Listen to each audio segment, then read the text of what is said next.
Okay, so welcome to the Oral Health Podcast. I'm joined again by Karen, and we're also then going to hear from a special guest. But first of all, Karen, let's just have a bit of a chat. I don't think we get to chat too much. So, how are you doing? I'm good, thank you, Sophie. I hope you're well too. Yeah, I'm good. I'm good. Mouth Cancer Action Month this year has definitely been keeping us both busy. I know that. And as part of this podcast series, I have been very fortunate to talk to different professionals who are involved in different aspects of mouth cancer care and treatment and also research. So today, you're going to hear me talk to Vin Paleri, who is a surgeon at the Royal Marsden in London. He's quite an important person, so I was quite happy to speak to him. Let me just give you a bit of information about him. So he works with both private and NHS patients at the head and neck unit at the Royal Marsden. He's got the most experience with transoral robotic surgery in the UK. He's pioneered new robotic surgical techniques to remove cancers from head and neck cancer patients. He's wrote over 200 papers. He's edited numerous textbooks in his specialty. He's the president of the British Association of Head and Neck Oncologists, the director of the International Centre for Recurrent Head and Neck Cancer, which is at the Royal Marsden as well. And he's also the trustee for the Oracle Cancer Trust and a professor of head and neck surgery at the Institute of Cancer Research. So he's quite a busy guy. There's a bit of experience there, isn't there? Definitely. He sat down and spoke to me about all things head and neck cancer operation. So, at what point he normally sees the patient, at what point he then hands them off to other colleagues, as well as all the different types of surgery people can have for head and neck cancer. And also give some really lovely words of encouragement to people that are currently going through head and neck cancer treatment, and was just an all-around nice guy to talk to. Really knows his stuff. If it wasn't clear from his little biography snippet from the Royal Marsden website, but I don't know if in your specialty, Karen, you get to really know things past when it's referred on to the other people after the dentist. Not really, other than courses that I've attended. You tend not to see kind of the results of the various operations that patients have had to have and the following treatments that they might need ongoing into the future. So by going on courses, I can see the amazing work that these people can do, rebuilding people's faces, their tongues, so many different great outcomes that are quite promising for patients, especially when you think back to 20, 30 years ago. The type of surgeries that they can do now are phenomenal, and they're very, very clever people. And when you look sometimes, and some patients, it's really difficult to actually notice unless somebody points it out to you, which is an absolutely fantastic result. Mm-hmm. Yeah, they are definitely some incredible people, but also so smart, so passionate. And from talking to Vin, it's so clear that he loves what he does. He loves helping his patients and has such a passion for head and neck cancer treatment. So yeah, you'll hear our conversation now, and we hope you enjoy it.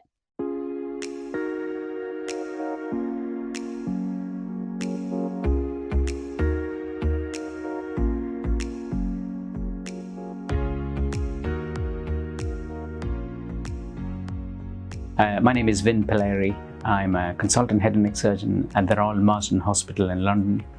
I'm also a professor of head and neck cancer surgery at the Institute of Cancer Research next door. Amazing. So what sort of led you into this specialty? What drew you into head and neck cancer treatments? While I was in medical school, I was quite fascinated by the complex anatomy that the head and neck provided.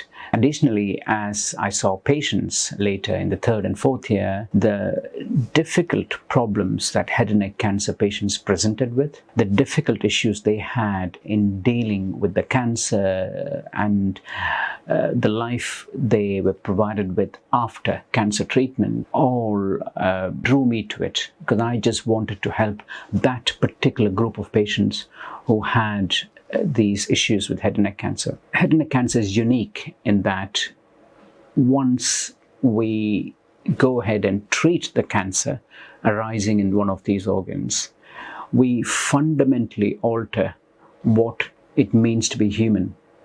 We take away sometimes the power of speech, take away the way people swallow, communicate, and interact with the rest of humanity and the environment.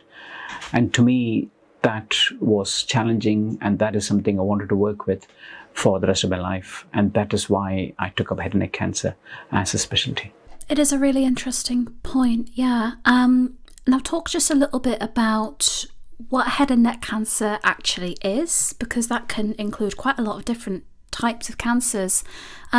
And then also a little bit about this journey that people can find themselves on after they finish surgery and they still have all of these difficult roads ahead of them.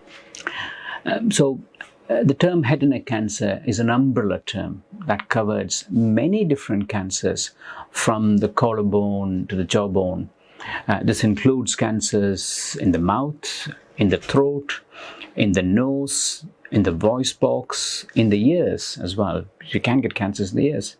So depending on where the cancer arises from, and depending on what treatment we offer to the cancer, the effect that the cancer and the treatment can have on the patient can vary. For example, if we take a small voice box cancer, we could take the cancer out and have a high chance of curing the cancer with very little impediment on the patient's function and quality of life. If it's a small tongue cancer, we could do a relatively straightforward surgical procedure on the tongue and the neck and have a high chance of curing the patient, with the patient carrying on with an excellent quality of life. However, if these are other cancers, for example, larger cancers, the back of the throat or the voice box, the treatment is therefore significantly more intense, both surgery and radiation therapy, and therefore the impact of the treatment on the patient's quality of life, on the patient's function such as swallowing, speech, voice, is all that bit greater.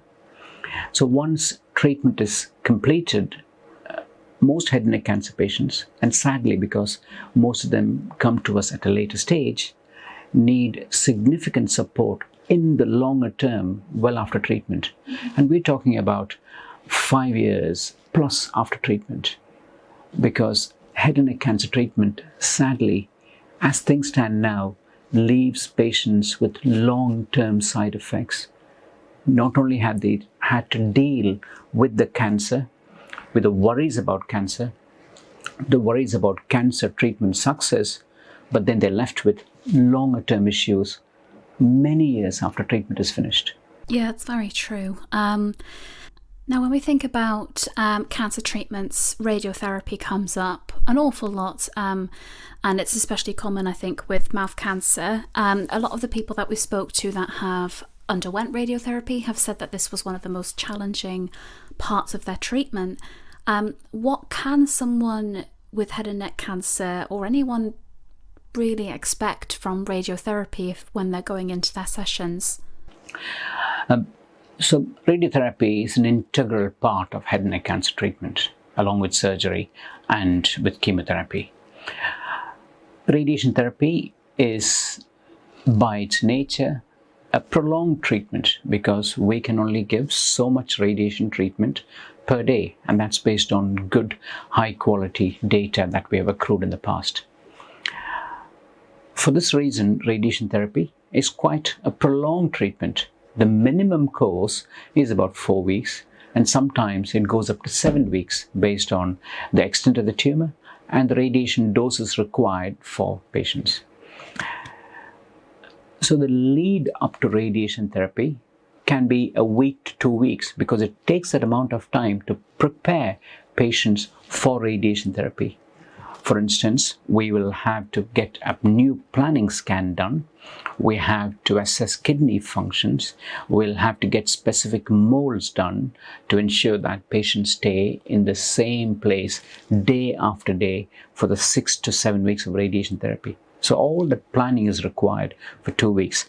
And while patients are undergoing this in the background, let me rephrase that. So while patients are having all these things done in the background, the medical physicists, the radiation therapists, and a whole team is now preparing the delivery of the radiation to the patient.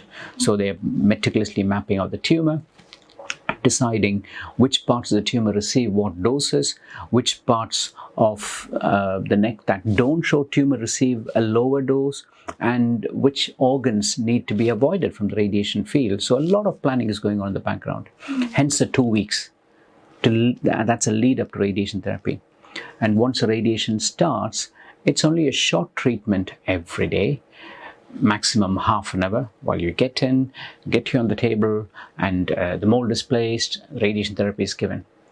For the first 3 weeks, 4 weeks, patients don't usually get much by way of side effects because the side effect profile is cumulative as the radiation dose progresses. You'd have heard the term 2 grays. That's usually the dose given per day, 2 grays per day.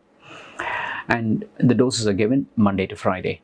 So once you get into week 4, that's when the skin on the outside of the neck starts getting redder. It gets irritated. The skin peels off. There is a similar side effect on the inside of the throat as well. The lining of the throat gets inflamed, it starts shedding, and we don't quite understand why some patients have a higher threshold for radiation side effects compared to others, which means that some patients suffer through it much greater than others do. I don't think we have a clear handle on this, but that's just the way the patient's physiology and the patient's body reacts to the radiation. In addition to all this, saliva gets thicker. They find it quite difficult to swallow. And that's a key indication of patients needing support. They may be in pain controls required. They may need additional nutritional support. Some patients even need a tube placed through the nose into the stomach to help them with the feeding. Others who have even worse swallowing ability and problems before the radiation starts will need a tube into the stomach, placed directly through the stomach wall, so that they can feed themselves through the radiation. So in summary, there is a lead time, a preparatory time, and then radiation goes for 6 to 7 weeks. But patients don't feel much by way of side effects all the way to week 4, and then the side effects accumulate and they increase for 1 to 2 weeks after radiation is complete, because as I said, the side effects accumulate. And once that is done, patients start recovering from then on. And we normally say recovery takes up to 3 months after the radiation is complete.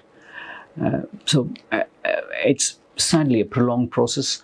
We are investigating, we are actively researching ways and means of reducing the radiation duration and therefore the side effects. I could point people to several trials in this particular space, but these are for very particularly meticulously selected patients based on data. Thank you for that. It's good to get a complete play-by-play, for lack of a better term, of what people can expect from radiotherapy, because like you say, it is such an integral part of the treatment. Now, being a surgeon, are you only involved with the patient from the actual surgery, or do you tend to take people, from start to end point? So as a surgeon, I am with the patients all through the cancer journey. I see patients when they present to us with an early symptom. I'm with them through the diagnosis. I explain the diagnosis to them. Once we've done the investigations, we have a firm black and white diagnosis of head and neck cancer. I then walk them through the treatment options. If they undergo surgery, I will counsel them about the surgical procedure, the risks, the complications, what they can expect from the surgery, and the recovery trajectory after the surgery. If the patients need radiation therapy, either before or after surgery, I will then send them off to my radiation oncology colleagues who will take the patient through the radiation therapy nitty-gritty aspects. Given that you then see patients all the way through their mouth cancer journey, what are some of the common questions that you get asked from your patients? And also, what words of encouragement do you generally give? I don't know a better way to phrase that. So from the time of diagnosis, it is a really, really hard time for patients. And my heart really goes out to patients who have diagnosis, and especially those who find it difficult to cope simply because of lack of support within the community, within the family, or for other reasons. And so we have, it's not just me, we have a team of clinical nurse specialists, speech and language therapists, nutritionists, and dietitians who will help the patient through the cancer journey. So when I first see patients and break the diagnosis to them, my clinical nurse specialist colleagues will be there, and they will offer the patient, they and I will offer the patient lots of information about the treatment. So as a professional, I believe that the more information we give patients about the diagnosis, about the treatment, about the side effects they can experience, the recovery, and the long-term outcomes, the more satisfied they are with the care, and the more confident they can be with the eventual outcome they expect to achieve. So I work on a principle of information saturation. Different patients have different levels of saturation, but I give them information until they say, yes, all my questions have been answered. And that to me is a fundamental principle of counseling patients through. So we sit with patients as a team, not just once or twice, but several times until we know patients are fully aware of what the treatment involves for them. Once we do that, we will then offer patients within that envelope of information. We will offer them information about the treatment process, the complications, the risk they are undergoing, because surgical procedures, some of the ones we do, are fraught with significant complications. And if for whatever reason, a multitude of reasons, if the surgery doesn't go according to plan, then patients can expect a significant stay in hospital recovering from it. Thankfully, the risk of death with head and neck cancer surgery, even major surgery, is very low. We know from good data that the chance of dying from a major head and neck cancer surgical procedure is less than 1 in 10,000. Because we have honed our procedures, our pathway, our skill set to ensure good outcomes for patients. However, things can go wrong. When things go wrong, the subsequent treatment for patients get delayed, or they have complications. They spend more time recovering from the complications. So we apprise patients of all this activity around the surgical pathway and then put them through the process. So I've heard what that first meeting is like from a patient perspective, from all of the ambassadors that I've spoken to, but not from a professional. So how is it going into that first meeting with a patient where you know you're going to be breaking this really life-changing news and you don't know what the reaction is going to be? The first meeting, when we break the diagnosis of cancer to a patient, can be quite hard for the patient, for the family, and as a professional group, we don't underestimate the impact it has on us. So we have a clear agenda of what to offer the patient.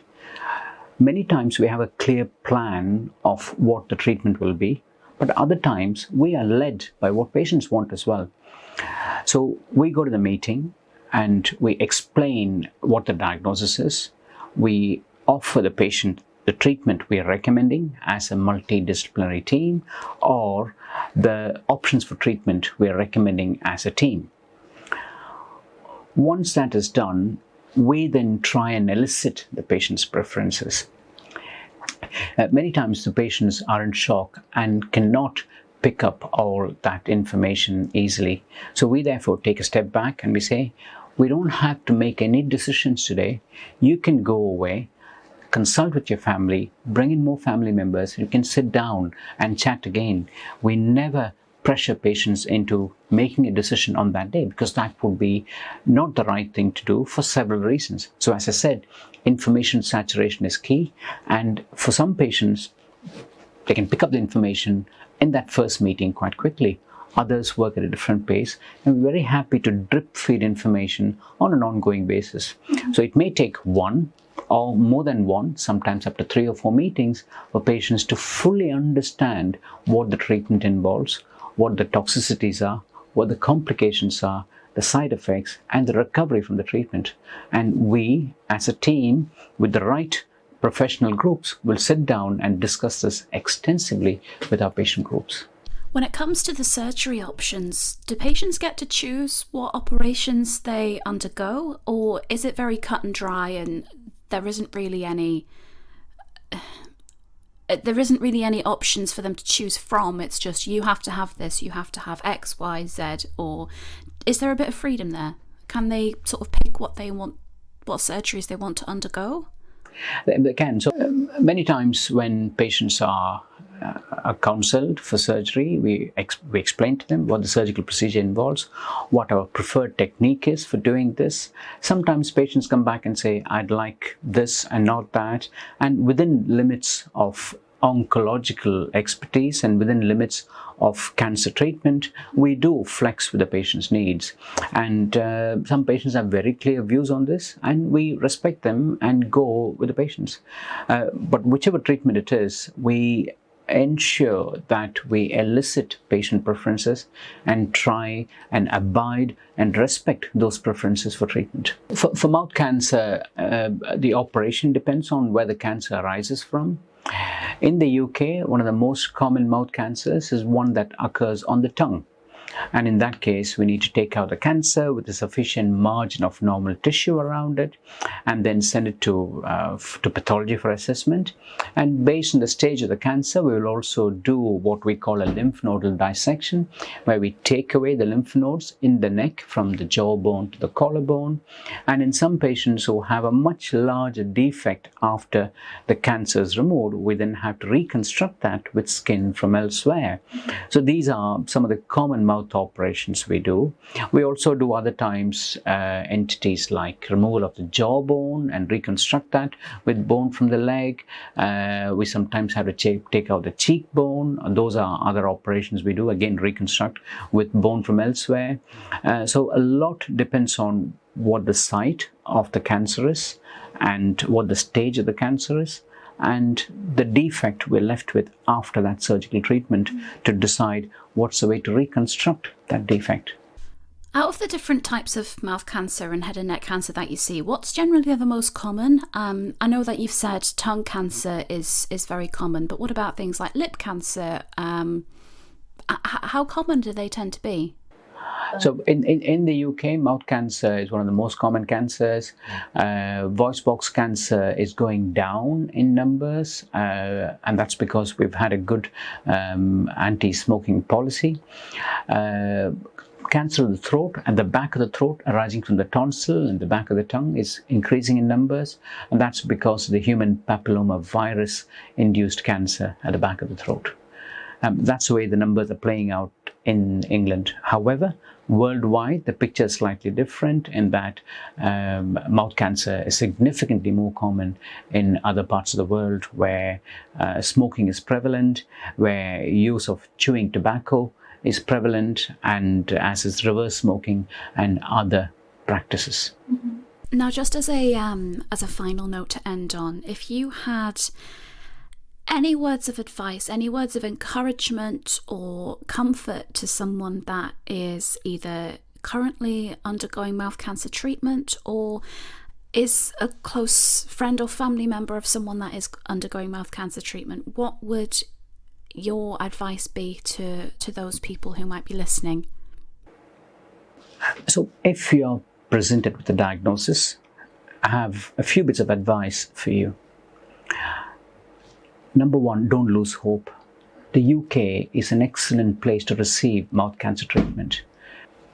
Almost all multidisciplinary teams are very experienced. They're very good at offering treatment for head and neck cancer and mouth cancer, and you are in excellent hands. So please don't lose hope. The outcomes after treatment are repeatable, reportable, and excellent. So I would trust your professional completely. Secondly, ask questions of your professional. Ask your professionals a lot about your cancer treatment. Feel empowered to ask about how long the treatment will last, what the side effects will be, what you can expect from the treatment, what are their success rates, how many of those procedures have your professional group done. You're empowered to ask these questions. The more information you have for yourself, the more informed you are, the more satisfied with the treatment you will be. So ask questions repeatedly. Thirdly, there's a lot of research going on in the UK on head and neck cancer. If there is a trial going on at the centre where you're going to be treated, ask your professionals, is there a trial going on? Can I participate in a trial? Because we know that patients who participate in trials, for whatever reason, seem to have a good outcome. So where there is a trial going, ask your professional group if you can participate and get into the trial. Otherwise, I wish you good luck, but remember that this is hard treatment for the vast majority of patients, and the multidisciplinary team is well versed in walking you and traveling with you through the treatment process and beyond. Thank you, Vin. That's such a lovely note to end on, and yeah, I know that your words are going to mean a lot to a lot of different people. So just thank you for your time, and I'm going to let you go now so that you can carry on doing the amazing work that you do. And yeah, just thanks again for talking to us.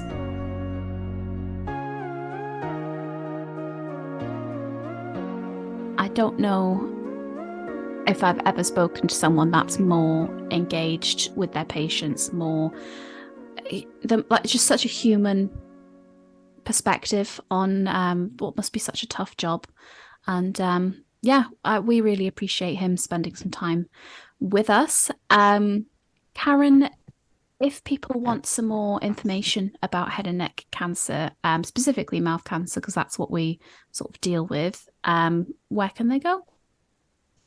Well, they can go to our website, which is dentalhealth.org, or the specific mouthcancer.org, which is obviously specifically for Mouth Cancer Action Month. So they can get a lot of information on there.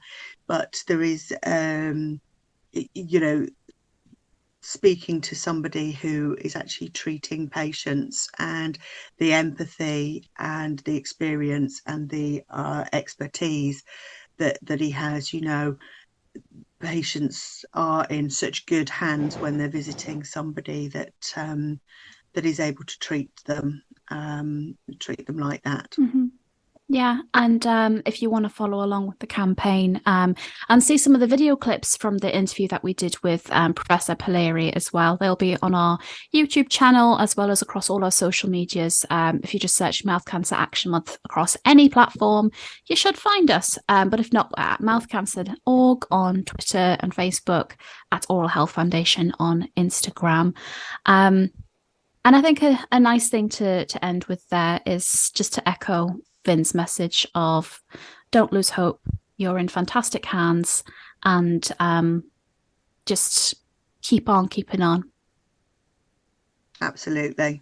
And it's wonderful that somebody can give people such a positive message that there is light at the end of the tunnel, mm-hmm. and there are people out there that are working for you and to give you the best outlook for the future.